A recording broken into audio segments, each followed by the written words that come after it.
Assalamualaikum warahmatullahi wabarakatuh. Saya Alfrianda Firdaus Watubara, kelas F2, nomor BP 181011526301. Di sini saya akan mempresentasikan jaringan komputer tentang internet. Jaringan komputer adalah yang menghubungkan komputer-komputer di seluruh belahan dunia, memungkinkan komputer berkomunikasi hingga antar negara, analogi dengan jaringan telepon. Cara menghubungkan rangkaian dengan kaidah ini dinamakan internet working. Internet dalam era informasi telah menempatkan dirinya sebagai salah satu pusat informasi yang dapat diakses dari berbagai tempat tanpa dibatasi oleh ruang dan waktu. Internet disebut sebagai pusat informasi bebas hambatan karena dapat menghubungkan satu situs informasi ke situs informasi lainnya dalam waktu yang singkat. Internet menjadi pilihan alternatif pencarian informasi bagi mahasiswa selain perpustakaan. Internet menjadi sumber informasi yang mempunyai banyak manfaat dibandingkan dengan sumber informasi lainnya. Saat ini sudah semakin banyak kantor lembaga pemerintah yang memiliki koneksi dalam jaringan internet. Beberapa di antaranya bahkan telah mempublikasikan lembaganya ke dalam bentuk situs homepage pada World Wide Web. Perkembangan internet di Indonesia telah menunjukkan perkembangan yang cukup signifikan. Berdasarkan data dari Asosiasi Penyelenggaraan Jasa Internet Indonesia, akhir tahun 2006, jumlah pengguna yang internet mencapai angka 25 juta.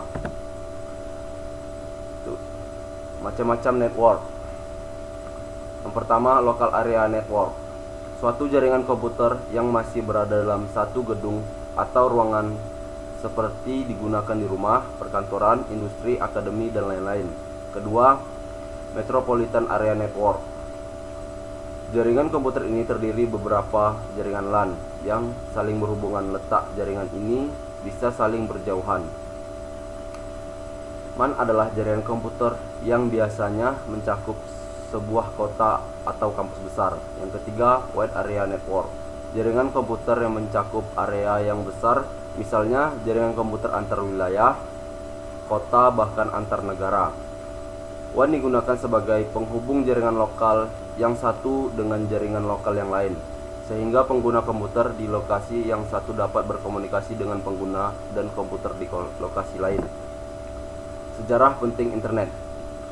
Pada tahun 1969, Departemen Pertahanan Amerika Serikat membangun jaringan komputer untuk menyampaikan informasi agen pemerintah melalui proyek ARPA yang disebut ARPANET. Dan pada tahun 1972, layanan surat elektronik untuk pertama kali diluncurkan di Amerika Serikat. Pada tahun 1976 diluncurkan di Inggris. Dan pada tahun 1979 munculnya jaringan komputer di Eropa. Dan pada tahun 1988 lahir aplikasi chatting atau percakapan. Dan yang terakhir 1990 dibuat aplikasi internet browser.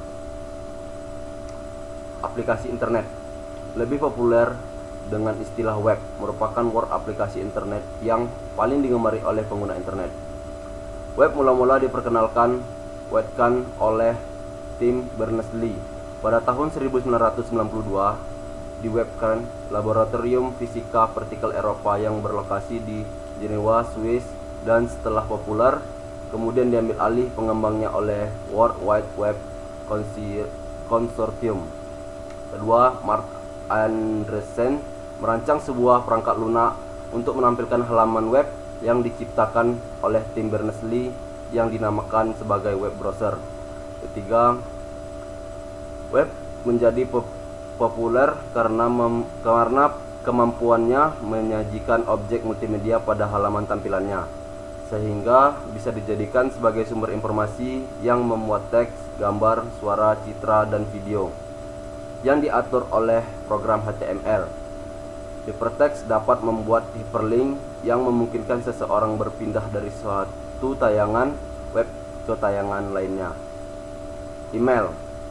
Yang keempat, email. Email adalah aplikasi yang memungkinkan seseorang mengirim surat elektronik ke orang lain yang berada di lokasi berjauhan dengannya. Dengan syarat keduanya memiliki koneksi ke internet. Diperkirakan lebih dari 100 juta orang telah memiliki alamat email, dan setiap bulan lebih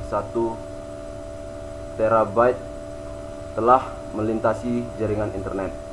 Agar seseorang bisa memiliki alamat surat internet atau email, maka dia harus mendaftarkan diri pada satu penyediaan layanan, baik secara offline maupun online.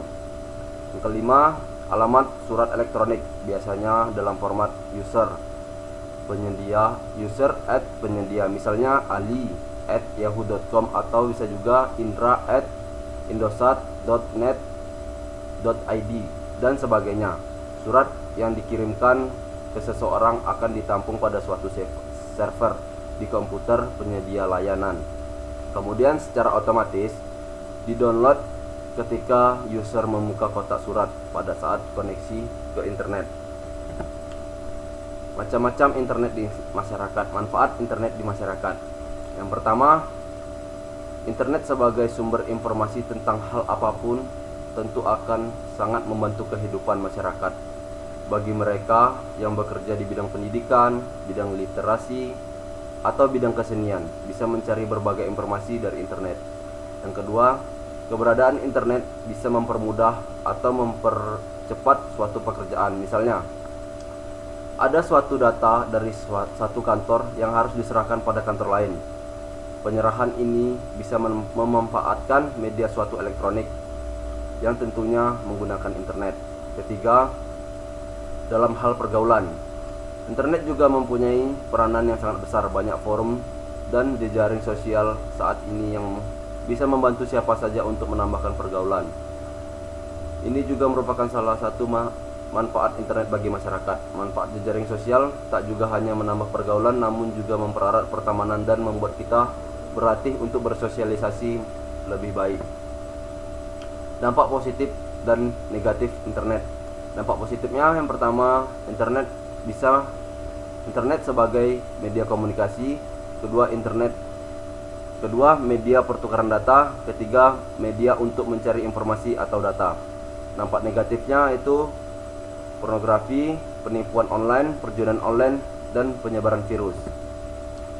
Kesimpulannya, yang pertama, pengaruh media internet terhadap perilaku siswa memiliki dampak positif dan negatif. Dampak positif khususnya dalam menambah ilmu pengetahuan seperti dalam mengerjakan tugas sekolah. Media internet bisa digunakan untuk mencari jawaban dari soal-soal yang sukar dan tidak diketahui. Kedua, pengaruh media internet akan menimbulkan efek yang buruk bagi masyarakat bila mana digunakan semestinya secara normal atau tidak berlebihan. Namun, jika remaja menggunakan secara berlebihan, dikhawatirkan akan terjadi ketergantungan secara penyalahgunaan fasilitas yang tidak benar, seperti saling menghina di media sosial yang akan menimbulkan perkelahian atau pertengkaran. Baiklah, hanya di situ saja saya bisa mempresentasikan video saya. Jika saya salah, saya minta maaf. Assalamualaikum warahmatullahi wabarakatuh.